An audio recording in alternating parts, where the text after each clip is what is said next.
High বন্ধুরা, কেউ যদি 1 লাখ টাকার মধ্যে একটি সিনেমাটোগ্রাফির ক্যামেরা খুঁজছো, তাহলে এই আমার কাছে আছে সোনি A7 III।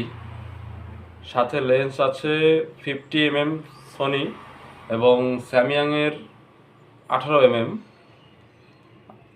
ক্যামেরার বয়স মোটামুটি 2.5 বছরের মতো হবে। খুব ভালো কন্ডিশনে ক্যামেরা আছে, সবসময় ড্রাই বক্সে রাখা হয় ক্যামেরা। এই ক্যামেরাটির সাথে থাকবে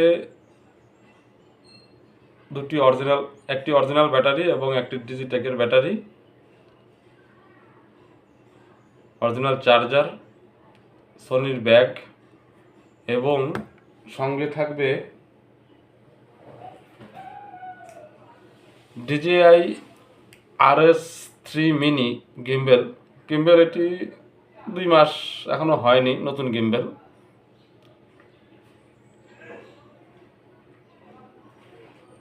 এই সেটআপটি যদি কেউ নিতে চাও, তাহলে আমার সঙ্গে যোগাযোগ করবে। আমি এই ক্যামেরাটি বিক্রি করে দেব এবং নতুন সেটআপ তৈরি করব। খুব ভালো camera, Sony A7 III, 50 mm, 18 mm, double battery, charger এবং ব্যাগ। দাম পড়বে এটির 1 লাখ টাকার মতো। যদি কেউ নিতে চাও, ইমিডিয়েট আমার সঙ্গে যোগাযোগ করবে। আমি 2-1 মধ্যেই এই ক্যামেরাটি ছেড়ে দেব। ধন্যবাদ।